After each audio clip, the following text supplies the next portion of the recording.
We used to fast the same days as the Jews. Ayat came down, Ya ayyuhal ladhina amanu kutiba alaykumus siyam. Those of you who have iman, fasting has been made mandatory upon you.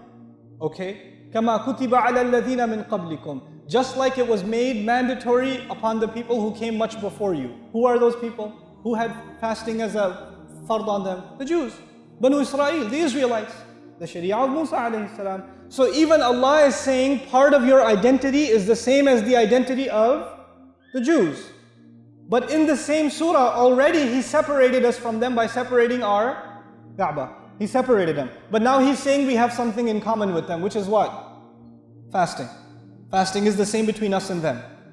Then He says, لَعَلَّكُمْ تَتَّقُونَ, so that you can have taqwa. You people can have taqwa. Now it's interesting that in the first half of Surah Al-Baqarah, Allah talked about who again? If you were paying attention, who does Allah talk about? The Jews. And Allah complains the entire time, why don't you have taqwa? The entire time the problem is they have no taqwa. And now Allah says, you are given the same exercise as them. Which is what? Fasting. And what's the point of all of it? So you can have taqwa. So the first conversation I want to have with you was that fasting is something we have in common with the previous nation. But why do we fast? Why do we fast is also the same. Why they fasted was to get taqwa. Why we fast is also to get taqwa. I want to talk to you practically, what does that mean? Taqwa is, people translate that as the fear of Allah. Taqwa comes from the word wiqaya. Wiqaya actually means protection. Taqwa is similar to ittiqa, to seek protection, to try to protect yourself. That's why on Judgment Day, everybody will try to protect themselves. So Allah says, وَكَيْفَ تَتَّقُونَ إِن كَفَرْتُمْ يَوْمًا يَجْعَلُ الْوِلْدَانَ شِيبًا. How will you protect yourself on the day if you've disbelieved? The day on which a baby's hair is going to turn gray. So He uses the word tattaqun to describe protecting yourself. That's what the real meaning of taqwa is, to protect yourself. Allah says Allah gave you fasting so you can protect yourself.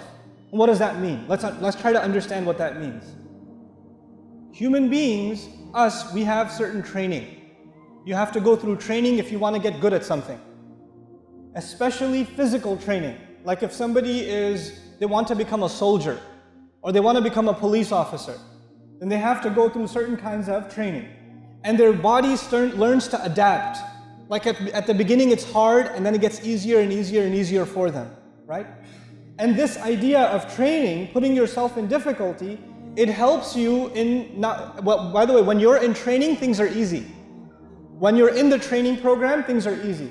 Like for example, when they train firemen, they set up a fire to put it out, but they control the fire. It's not like a real fire in a building. It's controlled, so it's easier. They make you jump down a building, but it's easier. It's not like the real thing. They go easy on you, and then when you get good enough, then they put you in the real life situation. You understand that, right? Now the same thing happens with fasting. Fasting, you're constantly feeling something, aren't you? Especially in Qatar, especially in the Khalij. You're constantly feeling thirst. You're constantly feeling hunger. There is not a minute that goes by that you're not feeling it. Your throat is fighting with you. Your lungs are fighting with you. Your throat is yelling at you and saying, give me water, give me water, give me water. Whether you like it or not, your throat is begging you. And you tell your throat, shut up throat, it's not Maghrib yet. Your stomach starts talking to you, sometimes very loudly. Hey man, come on, what's going on up there? Where's the supply? And you're like, it's Fajr, dude, you're starting already? You have a conversation with yourself. But you know what? There's a war going on inside you when you're fasting. There's a war, physical war going on inside you. Your throat is against you. Your stomach is against you. Your body is getting weaker and begging you, please disobey Allah. Please disobey Allah. And you stay the entire day fasting, fighting your body, and you say, no, my heart is submitted to Allah, and therefore I don't care if my entire body wants something, I will not give it to it. You train your heart to control your body. That's what you do when you fast. That's what I do when I fast. Why is that important? Because when the fasting is over, you have to continue to train now your heart is ready to control your body. So you're not just going to eat what you want. You're not just going to go where you want. You're not just going to look at what you want. Because all of those things your body wants. But who has gotten stronger and when you fast? The body got weaker and who got stronger? The heart got stronger. And where does taqwa rest? Inna dhalika min taqwa al-qulub. The heart is the place of taqwa. When you give your body the weakness and you give your heart the strength, you train yourself to stop yourself from other things. So my dear young brother, the young guys that are here, if you're fasting, staying at home and watching movies, you're not fasting. You're not fasting. Because your heart is still giving in to the wrong temptations. The entire exercise of fasting is you constantly remember, yeah, just like I'm fighting my stomach, just like I'm fighting my throat, I gotta fight my eyes. I gotta fight my mouth. I gotta fight my tongue. I gotta fight my desires. I gotta fight my hormones. I have a fight with everything now. The thing we see is the drinking and the eating. But everything else, لَعَلَّكُمْ تَتَّقُونَ. If we don't remember this, then we become just like Banu Israel. They fasted, but they didn't have what? They didn't have taqwa. Man, they didn't have taqwa, but they fasted. If you forget why you're given the fast, then you're just doing what Bani Israel did. Allah said to you, كُتِبَ عَلَيْكُمْ الصِّيَامِ عَلَيْكُمْ مُقَدَّم. This is called مفعول جار مجرور مقدم.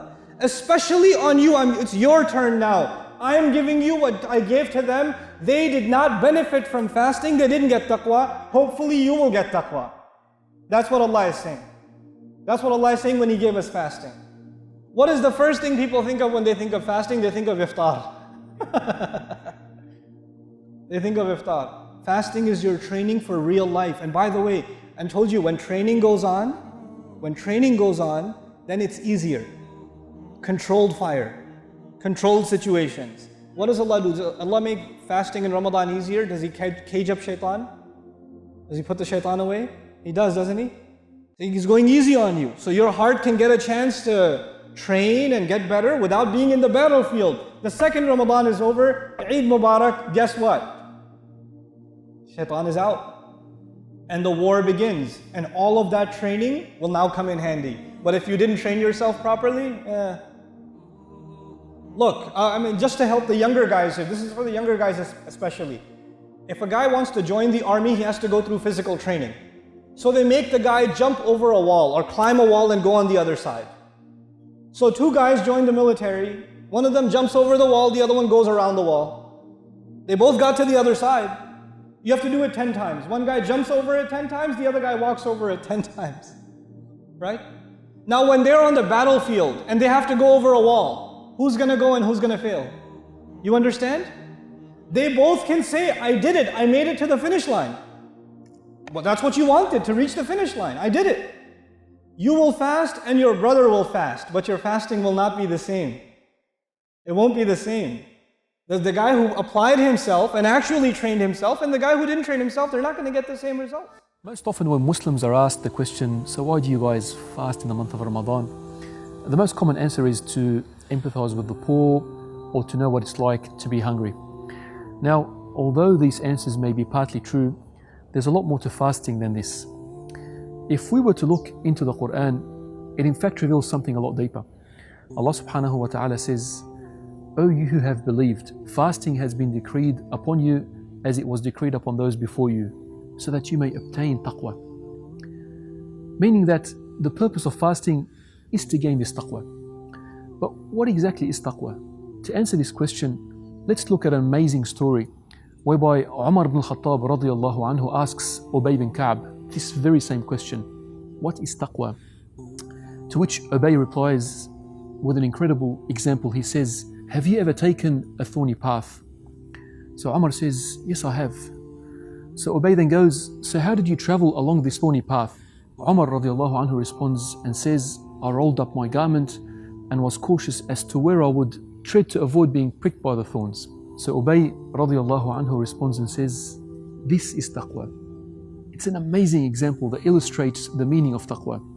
A concept of being cautious and careful as to where you would tread, not out of the fear of stepping into thorns, but rather the fear of stepping into that which Allah subhanahu wa ta'ala has prohibited. And by fasting, we can gain this virtue of taqwa. By abstaining from food and drink and constantly being cautious not to eat or drink during the day, we develop a heightened sense of awareness of Allah subhanahu wa ta'ala and more God consciousness. And surely if we can learn to be cautious in avoiding the consumption of food and drink which are generally permissible, then we would similarly be able to train ourselves to be much stronger and much cautious from falling into that which is otherwise impermissible, such as backbiting, gossip, the unlawful gaze, or even disobeying our parents. So if anyone asks you, why do you fast? Tell them this: it's to gain taqwa. May Allah subhanahu wa ta'ala grant us all taqwa.